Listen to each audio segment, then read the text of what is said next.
ಹರೇ ಶ್ರೀನಿವಾಸ. ನಮಸ್ಕಾರ ಬಂಧುಗಳೇ. ಆಷಾಢ ಮಾಸದ ಅಮಾವಾಸ್ಯೆಗೆ ದಿವಶೀ ಅಮಾವಾಸ್ಯೆ, ಭೀಮನ ಅಮಾವಾಸ್ಯೆ ಎಂದು ಕರೆಯುತ್ತಾರೆ. ಆಷಾಢ ಅಮಾವಾಸ್ಯೆ ದಿನ ಮಾಡುವ ಪೂಜೆಗೆ ಶ್ರೀ ಜ್ಯೋತಿರ್ಭೀಮೇಶ್ವರ ವ್ರತ, ಪತಿ ಸಂಜೀವನಿ ವ್ರತ ಹಾಗೂ ದಿವಶೀ ಗೌರಿ ವ್ರತ ಎಂತಲೂ ಕರೆಯುತ್ತಾರೆ. ಈ ಪೂಜೆಯನ್ನು ಮಾಡಿದ ನಂತರ ಪೂಜೆಯ ಪೂರ್ಣಫಲ ಪ್ರಾಪ್ತಿಯಾಗಲು ಈ ವ್ರತದ ಕಥೆಯನ್ನು ಅವಶ್ಯವಾಗಿ ಕೇಳಬೇಕು. ಈಗ ಆ ಕಥೆಯನ್ನು ನೋಡೋಣ.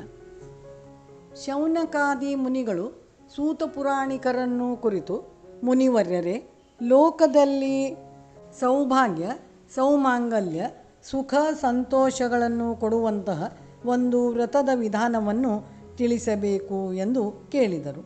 ಸೂತ ಪುರಾಣಿಕರು ಸೌಮಾಂಗಲ್ಯಾಭಿವೃದ್ಧಿಗಾಗಿ ಸ್ತ್ರೀಯರು ಆಷಾಢ ಮಾಸದ ಅಮಾವಾಸ್ಯೆಯ ದಿನ ಶ್ರೀ ಜ್ಯೋತಿರ್ಭೀಮೇಶ್ವರ ವ್ರತವನ್ನು ಮಾಡಬೇಕು. ಈ ವ್ರತಕ್ಕೆ ಜ್ಯೋತಿಸ್ತಂಭ ವ್ರತ, ಪತಿ ಸಂಜೀವನಿ ವ್ರತ ಎಂತಲೂ ಕರೆಯುತ್ತಾರೆ ಎಂದು ಹೇಳಿದರು. ಹಿಂದೆ ಸೌರಾಷ್ಟ್ರ ದೇಶದ ರಾಜನಾದ ವಜ್ರಬಾಹುವಿಗೆ ಜಯಶೇಖರನೆಂಬ ಮಗನಿದ್ದನು. ಪ್ರಾಪ್ತ ವಯಸ್ಸಿಗೆ ಮದುವೆ ಮಾಡಬೇಕು ಎಂದು ರಾಜನು ಯೋಚಿಸುತ್ತಿದ್ದನು. ಆದರೆ ದುರ್ದೈವದಿಂದ ಮಗನು ಅಕಾಲ ಮೃತ್ಯುವನ್ನು ಹೊಂದುತ್ತಾನೆ. ಮದುವೆ ಆಗದೆ ಹೆಣವನ್ನು ದಹನ ಮಾಡುವ ಪದ್ಧತಿ ಇರುವುದಿಲ್ಲ. ಪುತ್ರ ಶೋಕದಲ್ಲಿ ರಾಜದಂಪತಿಗಳು ಚಿಂತಾಕ್ರಾಂತರಾದಾಗ ಯಾರಾದರೂ ಪುಣ್ಯಶೀಲೆಯೊಡನೆ ಹೆಣಕ್ಕೆ ವಿವಾಹ ಮಾಡಿದರೆ ಮಗನು ಬದುಕಬಹುದು ಎಂದು ಮಂತ್ರಿ ಸಲಹೆ ನೀಡುತ್ತಾನೆ. ಇದನ್ನು ಕೇಳಿ ರಾಜನು ಸತ್ತ ಮಗನಿಗೆ ಯಾರು ಹೆಣ್ಣು ಕೊಡುವರೋ ಅವರಿಗೆ ಅರ್ಧ ರಾಜ್ಯವನ್ನು ಕೊಡುವೆನೆಂದು ಡಂಗುರ ಸಾರುತ್ತಾನೆ. ಅದೇ ರಾಜ್ಯದಲ್ಲಿ ವೇದಾಂಗ ಪಾರಂಗತನಾದ ಮಾಧವ ಶರ್ಮ ಎಂಬ ಒಬ್ಬ ಬಡ ಬ್ರಾಹ್ಮಣನಿಗೆ 5 ಜನ ಹೆಣ್ಣು ಮಕ್ಕಳು ಇದ್ದರು.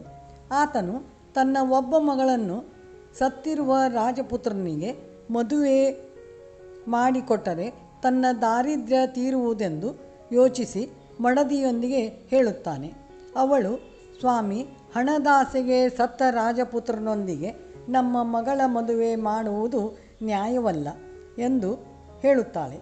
ಪತ್ನಿಯ ಈ ಮಾತನ್ನು ಕೇಳದೆ ಬ್ರಾಹ್ಮಣನು ಬಡತನದಿಂದ ಕಷ್ಟಪಡುತ್ತಿರುವ ತಮ್ಮ ಕುಟುಂಬಕ್ಕೆ ಸುಖವಾಗುವುದೆಂದು ಅವಳಿಗೆ ತಿಳಿಸಿ ಆಕೆಯ ಒಪ್ಪಿಗೆ ಪಡೆದು ರಾಜನ ಮಗನ ಹೆಣದ ಜೊತೆಗೆ ಮಗಳ ಮದುವೆಯನ್ನು ಮಾಡುತ್ತಾನೆ.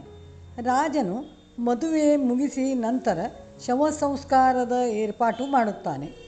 ಆಗ ರಾಜನ ಸೊಸೆ ಎನಿಸಿಕೊಂಡ ಬ್ರಾಹ್ಮಣನ ಮಗಳು ಪರಮೇಶ್ವರನಲ್ಲಿ ಪ್ರಾರ್ಥನೆ ಮಾಡುತ್ತಾಳೆ. ಆಗ ಧಾರಾಕಾರವಾಗಿ ಮಳೆ ಬಂದು ಎಲ್ಲ ಜಲಮಯವಾಗಿ ಶವ ಸಂಸ್ಕಾರ ನಿಂತು ಹೋಗುತ್ತದೆ. ಆ ದಿನ ಅಮಾವಾಸ್ಯೆ ಆದ್ದರಿಂದ ಎಲ್ಲ ಕಡೆಯೂ ಕತ್ತಲೆ ತುಂಬಿರುತ್ತದೆ. ಆಗ ಆ ಕನ್ಯೆಯು, ದೇವ, ನಿನ್ನನ್ನು ಬಿಟ್ಟು ನನಗೆ ಯಾರೂ ಇಲ್ಲ ಎಂದು ಬಗೆ ಬಗೆಯಾಗಿ ಪ್ರಾರ್ಥನೆ ಮಾಡುತ್ತಾಳೆ. ಆಕೆಯ ಭಕ್ತಿಗೆ ಮೆಚ್ಚಿ ಪರಮೇಶ್ವರನು ಪ್ರತ್ಯಕ್ಷನಾಗುತ್ತಾನೆ. ಎಲೈ ಭಕ್ತಳೆ, ನೀನು ಪತಿಯ ಜೀವ ಮರಳಿ ಪಡೆಯಬೇಕಾದರೆ ಶ್ರೀ ಜ್ಯೋತಿರ್ಭೀಮೇಶ್ವರ ವ್ರತವನ್ನು ಆಚರಿಸಬೇಕು ಎಂದು ವ್ರತದ ವಿಧಾನವನ್ನು ಹೇಳುತ್ತಾನೆ. ಆಷಾಢ ಮಾಸದ ಅಮಾವಾಸ್ಯೆಯ ದಿನ ಮಂಗಳ ಸ್ನಾನ ಮಾಡಿ ಪೂಜಾಗೃಹವನ್ನು ಅಲಂಕರಿಸಿ ಪೀಠ ಹಾಕಿ ಅದರ ಮೇಲೆ ಅಕ್ಕಿಯನ್ನು ಹರಡಿ ತುಪ್ಪದ ದೀಪವನ್ನು ಹಚ್ಚಿರುವ ದೀಪಸ್ತಂಭವನ್ನು ಇಟ್ಟು ಉಮಾಸಹಿತನಾದ ಈಶ್ವರನನ್ನು ಪೂಜಿಸಬೇಕು. ನೈವೇದ್ಯಕ್ಕೆ ಕಡುಬನ್ನು ಮಾಡಬೇಕು. ಷೋಡಶೋಪಚಾರದಿಂದ ಈಶ್ವರನನ್ನು ಪೂಜಿಸಿ 9 ಗಂಟಿನ ದಾರವನ್ನು ಕಟ್ಟಿಕೊಂಡು ಕಥೆ ಕೇಳಿ ನಂತರ ಬ್ರಾಹ್ಮಣ ಸಹಿತ ಭೋಜನವನ್ನು ಮಾಡಬೇಕು. ರಾತ್ರಿ ದೇವರನ್ನು ಧ್ಯಾನಿಸುತ್ತಾ ಮಲಗಬೇಕು. ಹೀಗೆ 9 ವರ್ಷ ಪೂಜೆ ಮಾಡಿ ಉದ್ಯಾಪನೆಯನ್ನು ಮಾಡಬೇಕು ಎಂದು ಈಶ್ವರನು ಹೇಳಿದನು. ತಕ್ಷಣವೇ ಆಕೆ ಹತ್ತಿರದಲ್ಲಿದ್ದ ನದಿಯಲ್ಲಿ ಸ್ನಾನ ಮಾಡಿ ಅಲ್ಲಿಯೇ ಇದ್ದ ಮಣ್ಣಿನಿಂದ ದೀಪಸ್ತಂಭ ಮಾಡಿ ಮರಳಿನಿಂದ ಗೌರಿಯನ್ನು ಮಾಡಿ ಆಲದ ನಾರನ್ನು ಬತ್ತಿಯನ್ನಾಗಿ ಮಾಡಿ ಆಲದ ಎಲೆಗಳನ್ನು ವೀಳ್ಯದ ಎಲೆಗಳೆಂದು ಭಾವಿಸಿ ಮಣ್ಣಿನ ಉಂಡೆಗಳನ್ನು ಕಡುಬುಗಳನ್ನಾಗಿ ಮಾಡಿಟ್ಟು ಅತ್ಯಂತ ಭಕ್ತಿಯಿಂದ ಭೀಮೇಶ್ವರನನ್ನು ಪೂಜೆಯ ಮಾಡುತ್ತಾಳೆ. ಆದರೆ ಭಂಡಾರ ಒಡೆಯಲು ತನಗೆ ಯಾರೂ ಇಲ್ಲ ಎಂದು ದುಃಖಪಡುತ್ತಾ, ಇದರಿಂದ ನನ್ನನ್ನು ಪಾರು ಮಾಡಿ ಸೌಭಾಗ್ಯ, ಸಂಪತ್ತು, ಸುಖ ಸಂತೋಷಗಳನ್ನು ಕೊಡಬೇಕೆಂದು ಅನನ್ಯ ಭಕ್ತಿಯಿಂದ ಪರಮೇಶ್ವರನನ್ನು ಪ್ರಾರ್ಥಿಸಿಕೊಳ್ಳುತ್ತಾಳೆ. ಅವಳ ಮನದ ಇಚ್ಛೆಯಂತೆ ಈಶ್ವರನು ಭಂಡಾರ ಒಡೆಯುತ್ತಾನೆ.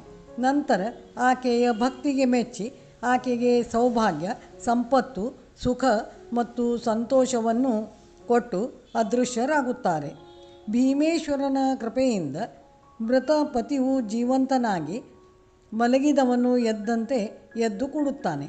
ಈ ಘಟನೆಯು ರಾಜನಿಗೆ ತಿಳಿದು ಪುನರ್ಜನ್ಮ ಹೊಂದಿದ ತನ್ನ ಮಗ ಹಾಗೂ ಸೊಸೆಯನ್ನು ಸಕಲ ರಾಜಮರ್ಯಾದೆಯೊಂದಿಗೆ ಕರೆದುಕೊಂಡು ಹೋಗಿ ಅತ್ಯಂತ ಸಂಭ್ರಮದಿಂದ ವಿಜಯೋತ್ಸವವನ್ನು ಆಚರಿಸುತ್ತಾನೆ. ಇದನ್ನು ಸೂತ ಪುರಾಣಿಕರು ಶೌನಕಾದಿ ಮುನಿಗಳಿಗೆ ತಿಳಿಸಿದರು. ಎಲೈ ಮುನಿವರ್ಯರೇ, ಆದ್ದರಿಂದ ಈ ವ್ರತಕ್ಕೆ ಪತಿ ಸಂಜೀವಿನಿ ವ್ರತ ಎಂದು ಹೆಸರಾಯಿತು. ಸ್ಕಂದ ಪುರಾಣೋಕ್ತವಾದ ಈ ಭೀಮೇಶ್ವರನ ಕಥೆಯನ್ನು ಓದುವವರಿಗೂ ಕೇಳುವವರಿಗೂ ಸಕಲ ಸೌಭಾಗ್ಯದಾಯಕವು ಎಂದು ಹೇಳುವಲ್ಲಿಗೆ ಭೀಮನ ಅಮಾವಾಸ್ಯೆಯ ಕಥೆ ಮುಕ್ತಾಯವಾಯಿತು. ಶ್ರೀಕೃಷ್ಣಾರ್ಪಣಮಸ್ತು.